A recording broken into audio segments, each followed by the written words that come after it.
If you spend time in expat or globally mobile communities, you may or may already have come across the term trailing spouse. And sometimes that's also paired with something called trailing spouse syndrome.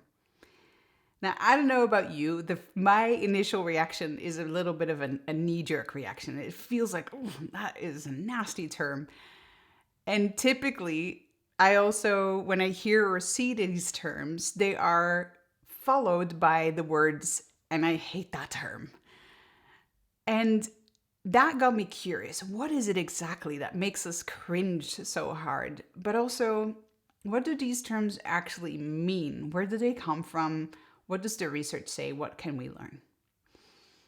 For those of you who may not know me yet, I am Eva and I work with expat and globally mobile partners around identity, adjustment, and the impact of relocation.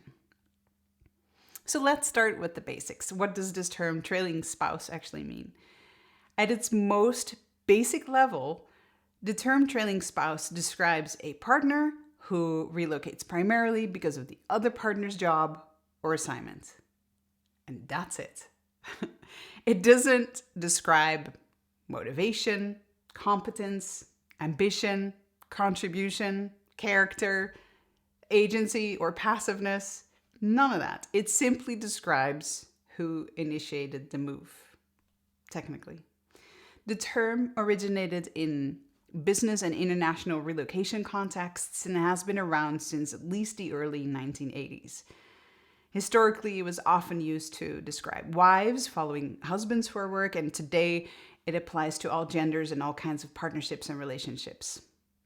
Alternative terms that are used interchangeably are accompanying partner or spouse.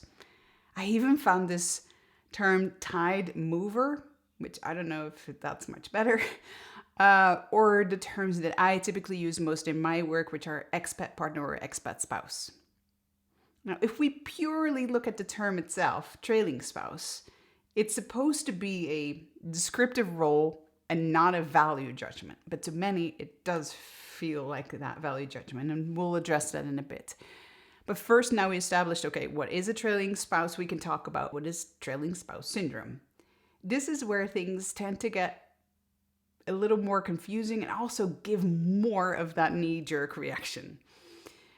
First of all, the word trailing puts the emphasis on something passive, and that feels a bit diminishing, as if you're literally a trailer behind someone else's car.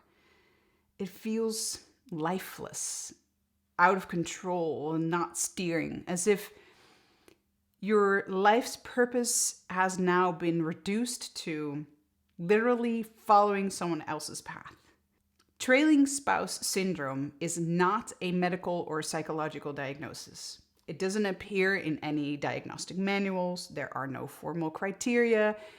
It's also not something that you can just go to the doctor for and get treatment for.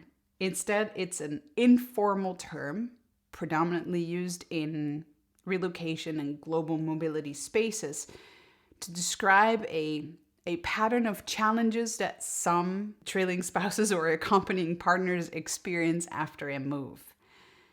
The word syndrome is arguably the most problematic part of this term. It has this, psychological and medical feel to it. And in those fields, the word syndrome is often associated with internal conditions, disorder, a disease. There's something wrong with you that needs to get fixed. In this case, however, what's being described is primarily situational.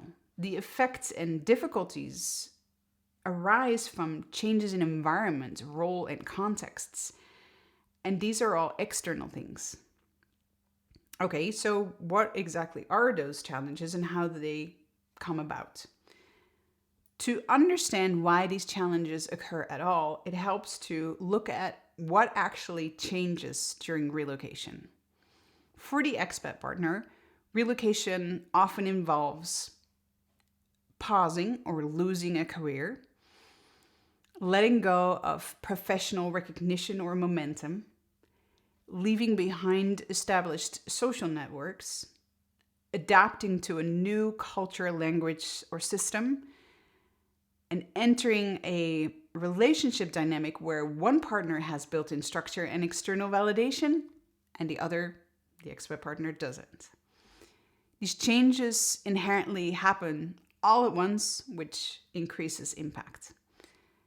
When we look at it this way, the responses and effects described are actually not pathological at all. They are understandable and normal reactions to significant life disruptions.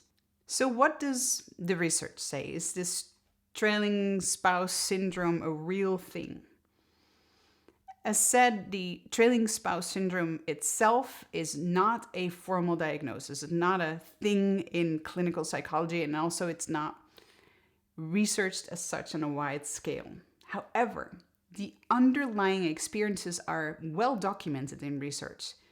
There's substantial insight on things like cross-cultural adjustment, acculturative stress, and dual career relocation. Also interesting is the research on the impact of partner adjustment on international assignment success. In fact, organizations that send employees abroad have known for decades that when the expat partner struggles, the assignment itself is more likely to fail. It's also known that expatriation can put a lot of extra pressure on the relationship or family dynamics, and that divorce rates in this demographic are also very high. And these things have consequences, not only for the people involved, but also for the workplace.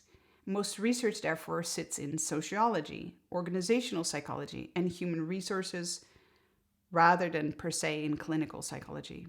So the label is informal, more descriptive, yet the experience is very real.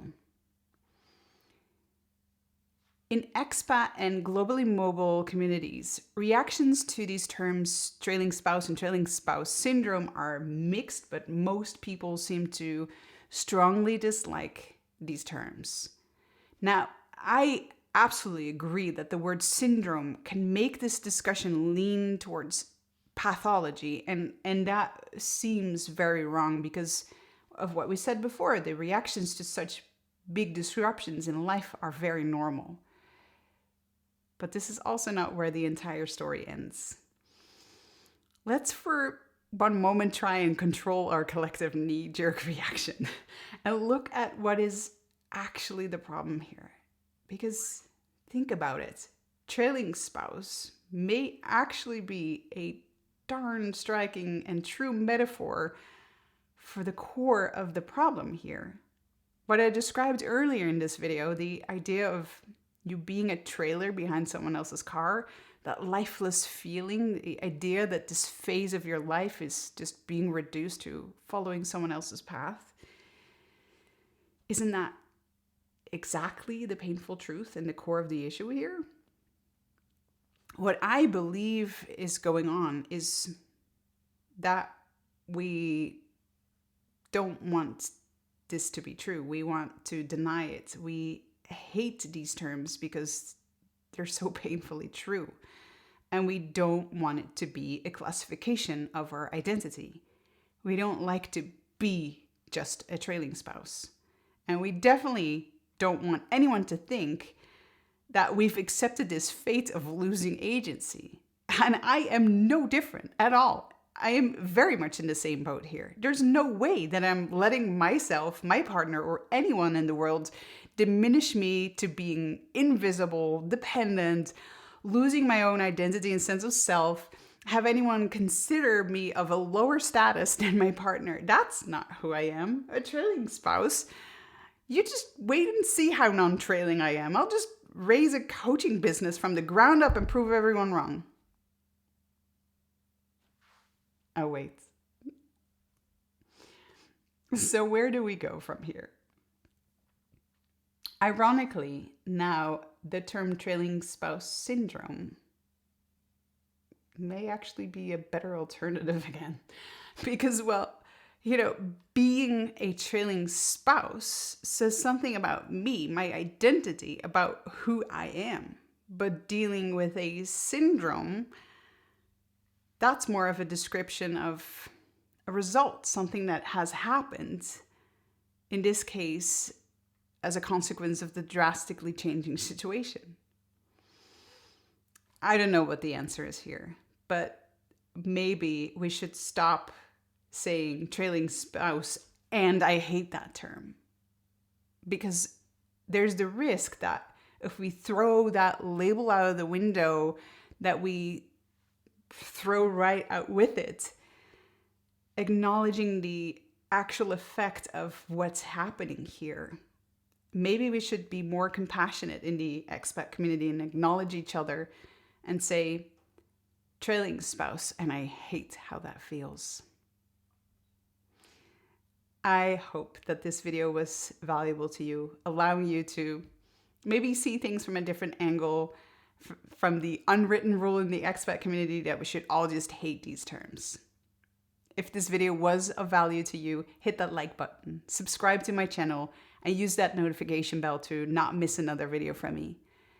And if this conversation moved something in you that you would like to talk about, or maybe you'd like to feel less trailing and want to see how you can feel more steering again in your relocation journey, I'll leave a link in the description for a free expat partner impact consult with me. And until we meet again, remember to reclaim the life that you love, connect to what truly matters, and rise above the common.